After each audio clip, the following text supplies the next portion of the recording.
यानंतर आपण स्टडी करणार आहोत ॲक्सेसरी सेक्स ग्लँड्स. त्यामध्ये एक तर आपण ऑलरेडी स्टडी केलेली आहे, Bartholin glands, opening of vagina. वजायनाच्या ओपनिंगच्या ठिकाणी बार्थोलिन ग्लँडची पेअर आहे आणि या ग्लँडमधून आपण सांगितलंय ल्युब्रिकंट म्युकस सिक्रीट केला जातो आणि इंटरकोर्समध्ये लुब्रिकेशनचं काम करतो. फ्रिक्शनलेस मोमेंट ऑफ पेनिससाठी त्याची आवश्यकता आहे. दुसरी महत्वाची ग्लँडची पेअर आहे memory Gland. Pair of mammary Gland present in thorax. Thorax मध्ये आहे फिमेलच्या मॅमरी ग्लँडची पेअर. आता ही जी मॅमरी ग्लँड आहे, या इथं मसल्स आहेत. कोणत्या मसल्स आहेत?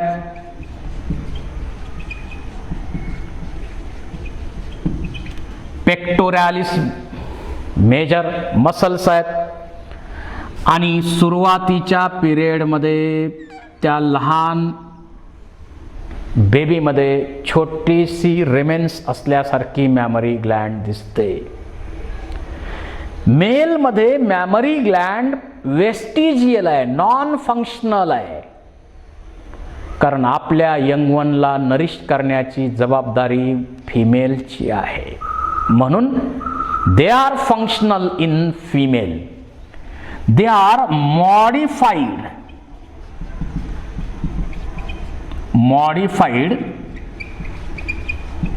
Sweat gland. स्वेट ग्लँडचं मॉडिफिकेशन मिल्क सिक्रीशनसाठी या ठिकाणी फिमेलमध्ये झालेलं आहे.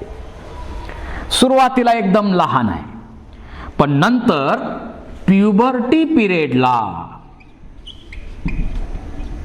At the time of sexual maturity 12 ते 14 वर्षाच्या दरम्यान प्युबर्टी पिरियडला कोणतं हॉर्मोन सुरू होतं सिक्रीशन? तर इथं फिमेल सेक्स हॉर्मोन सिक्रीट होत असतं, इस्ट्रोजन.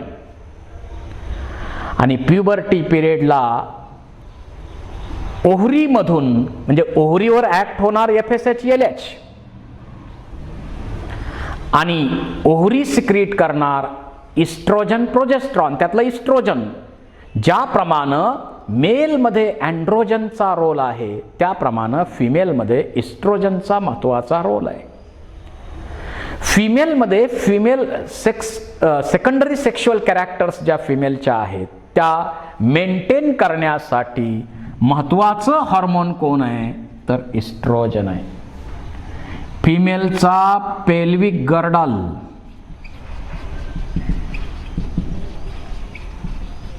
ब्रॉड आहे, broad and shallow.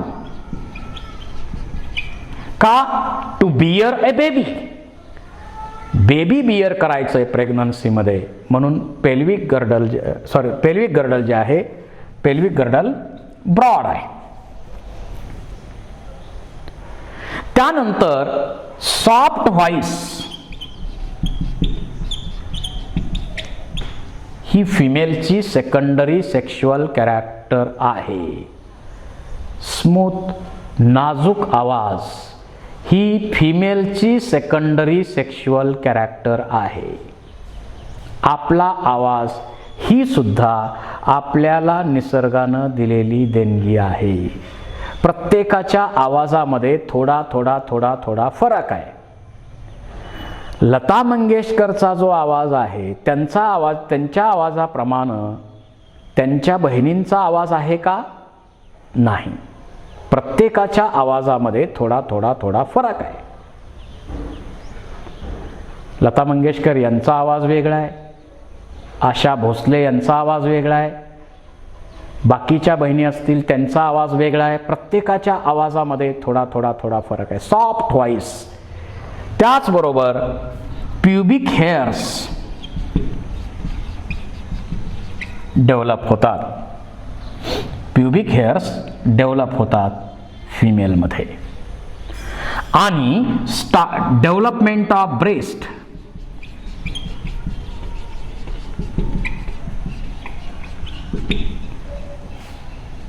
Breast development आणि त्याचबरोबर स्टार्टिंग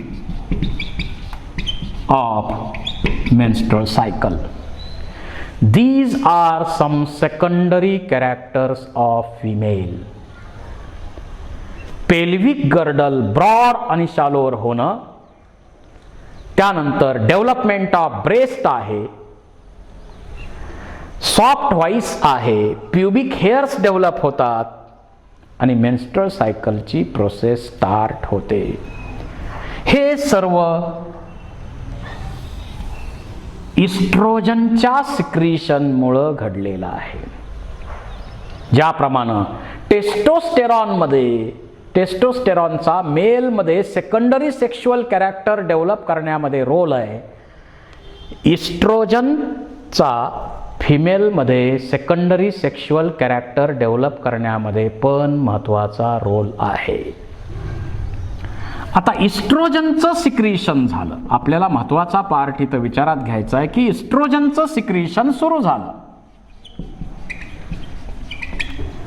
या इस्ट्रोजनच्या सिक्रिशनमुळं मॅमरी ग्लँडची ग्रोथ आणि डेव्हलपमेंट झालेली आहे.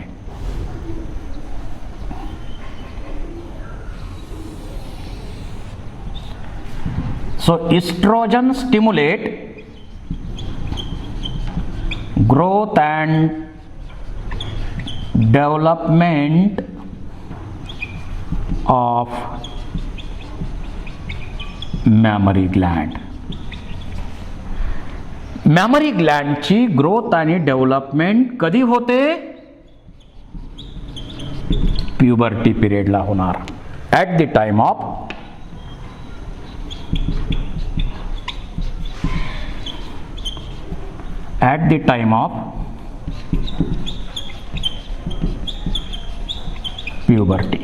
प्युबर्टी पिरियडला ग्रोथ आणि डेव्हलपमेंट मॅमरी ग्लँडची होते.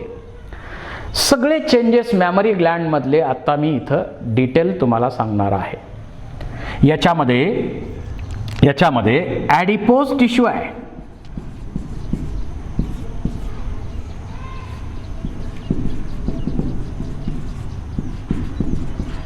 म्हणजे फॅटी टिश्यू इथं भरपूर आहे, मध्ये मध्ये सुद्धा आहे. आणि या ग्लँडमध्ये अनेक इथं मिल्क सिक्रीट करणारे काय असतात? लोब्युल्स असतात.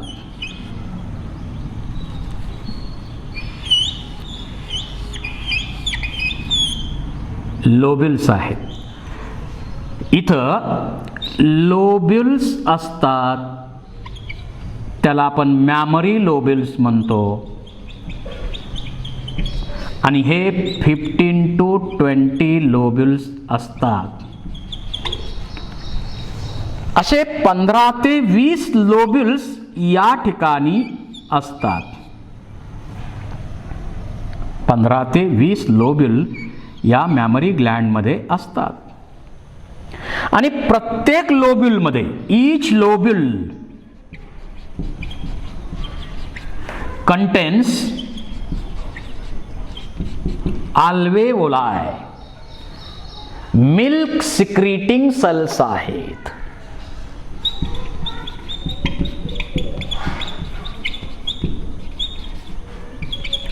अल्वेओलाय असतात, त्याला आपण मिल्क सिक्रीटिंग सेल्स म्हणतो.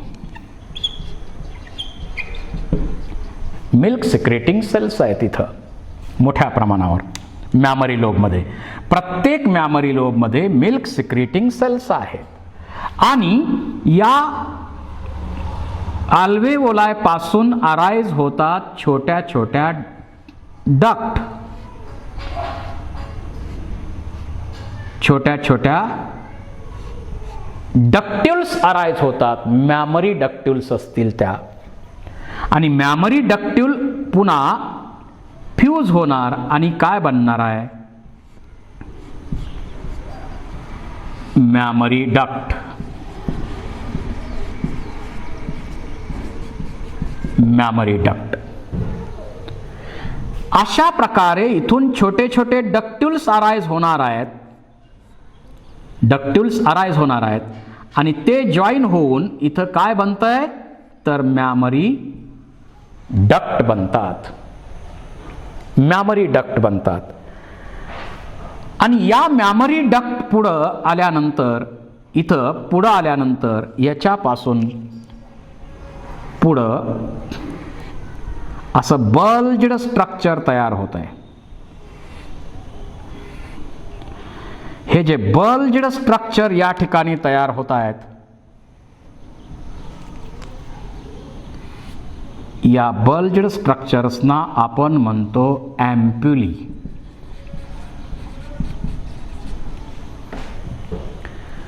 Bulged structures, mammary ductules, mammary duct. आणि मॅमरी डक्ट कशामध्ये ओपन होणार, ॲम्प्युलीमध्ये होणार. जरा बल्ज्ड स्ट्रक्चर दिसत आहेत आणि याच्यापासून पुढं अराइज होतात, याच्यापासून पुढं अराइज होतात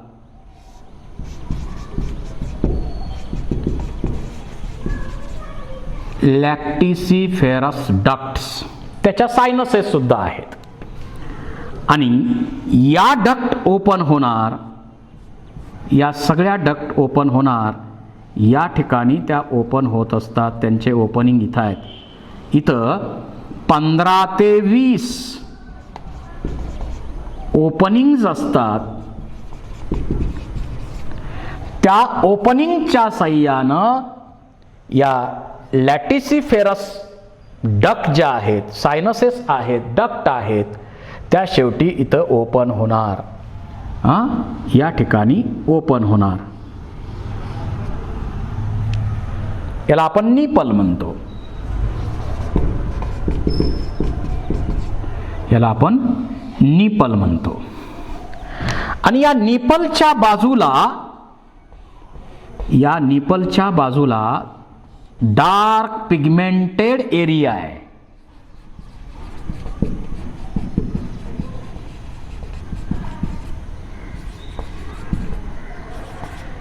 around nipple called as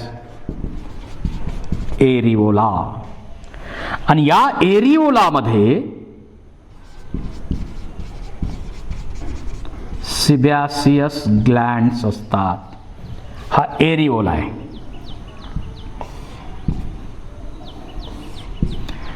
areola आहे, सिबॅसियस ग्लँड्स आहेत. ते ड्राय होऊ नये आणि इथून काही सिक्रिशन असे सुद्धा होतात की त्या बेबी सक करत असताना त्याला कुठला प्रॉब्लेम होऊ नये, तिथं कुठलं इन्फेक्शनचा चान्स असू नये, याच्यासाठी सुद्धा इथून सिक्रिशन होत असतात.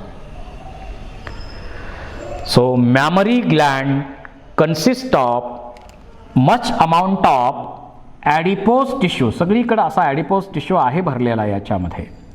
आणि असे 15 ते 20 लोबिल्स असतात, लोब्स असतात. त्याच्यामध्ये लोब्स असतात, मॅमरी लोब आहेत. हे सगळे काय आहेत, मॅमरी लोब.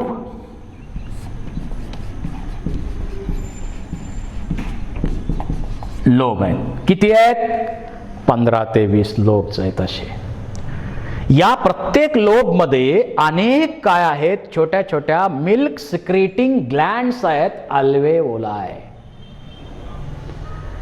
त्या ओपन होणार छोट्याशा डक्ट्युल मध्ये, डक्ट्युल ओपन होणार डक्ट मध्ये, त्याला आपण मॅमरी डक्ट म्हणतो.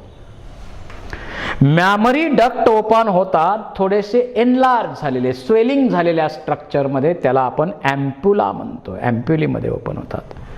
ॲम्प्युली ओपन होणार लॅटिसिफेरस डक्ट मध्ये आणि लॅटिसिफेरस डक्ट इथं सायनसेस सुद्धा असतात. आणि शेवटी ओपन होणार 15 ते 20 मायक्रो ओपनिंग्स या ठिकाणी आहेत. कुठं, निपल रिजन मध्ये. याच्या भोवती, या निपल भोवती काही भाग डार्क पिगमेंटेड आपल्याला इथं दिसतो, त्याला आपण एरिओला म्हणतो. ते सिबॅसियस ग्लँडचं मॉडिफिकेशन आहे. तो हा एरिया ड्राय होऊ नये याच्यासाठी याचा महत्त्वाचा रोल आहे.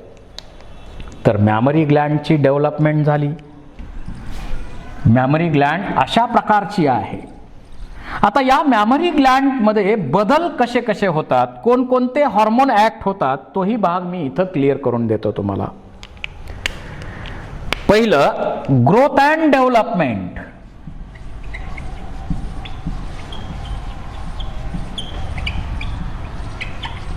कुणामुळे झाली? इस्ट्रोजनमुळे झालेली आहे. Growth and development of mammary gland takes place with the help of oestrogen. जी काही साईज असेल त्या मॅमरी ग्लँडची ती साईज प्रॉपर तशीच राहणार. त्याच्यानंतर जो बदल होतो तो कधी होतो? हा चेंज होतो प्रेग्नन्सीमध्ये. आता प्रेग्नन्सीमध्ये दुसरं महत्त्वाचं हार्मोन इथं असतं, मोठ्या प्रमाणावर सिक्रीट होणारं, ते आहे प्रोजेस्टेरॉन. या प्रोजेस्टेरॉनमुळं या ग्लँडची एनलार्जमेंट होते. It is responsible for enlargement of mammary Gland at the time of pregnancy.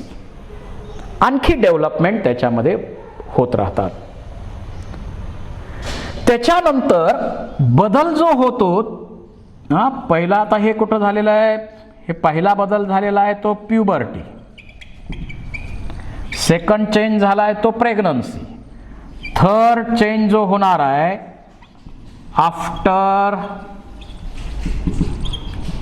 Child birth. Child birth नंतर पुढचा बदल या ग्लँडमध्ये होणार आहे. चाइल्ड बर्थ नंतर या ग्लँडमध्ये मिल्क सिक्रीशन साठी प्रोलॅक्टिन सिक्रीट होतं.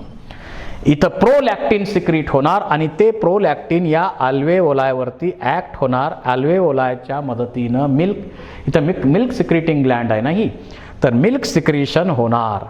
So which hormone is responsible for secretion of milk असा MCQ विचारला तर प्रोलॅक्टिन हे त्याचं आन्सर आहे. आणि ज्यावेळी बेबी सक करतं, फोर्थ चेंज आता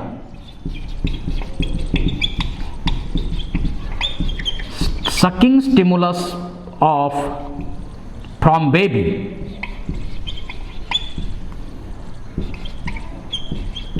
बेबी ज्यावेळी मिल्क सक करतं त्यावेळी तो स्टिम्युलस ऑटोनॉमस नर्वस सिस्टीम मार्फत हायपोथॅलॅमस कडे जाणार आणि हायपोथॅलॅमस आपल्याकडचं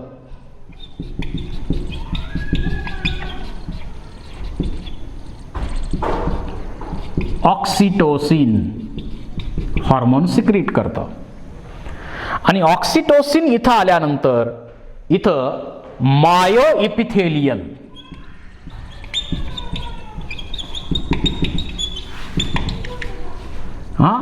टिश्यू आहे. इथं मायो इपिथेलियल सेल्स वरती ऍक्ट होणार आणि त्याचा उपयोग कशासाठी होणार? मिल्क इजेक्शन साठी होणार. So which hormone is responsible for ejection of milk? Oxytocin. असे अनेक महत्त्वाचे हॉर्मोन्स या मॅमरी ग्लँड वरती वेगवेगळ्या पिरियडमध्ये ऍक्ट होत असतात. मॅमरी ग्लँड फिमेलमध्ये फंक्शनल आहेत, मेलमध्ये वेस्टिजियल आहेत. परंतु काही मेलमध्ये, ओबेज मेलमध्ये specially, mammary gland excess grow होतात आणि मॅमरी ग्लँड किंवा डेव्हलपमेंट ऑफ ब्रेस्ट ही कॅरेक्टर जर मेलमध्ये आली तर ते चुकीचं आहे. याला आपण गायनॅकोमॅस्टिया.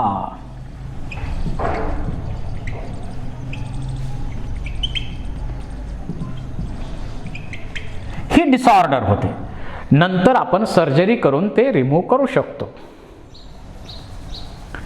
असा कोणता मॅमलचा ग्रुप आहे की ज्या ग्रुपमध्ये मेल आपल्या यंगवनला नरिश करतात, असा एमसीक्यू विचारला तर prototherians, spiny anteater, duck billed platypus हे त्याचे एक्झाम्पल्स आहेत. तर हे झालं मॅमरी ग्लँडचं structure. Thank you very much.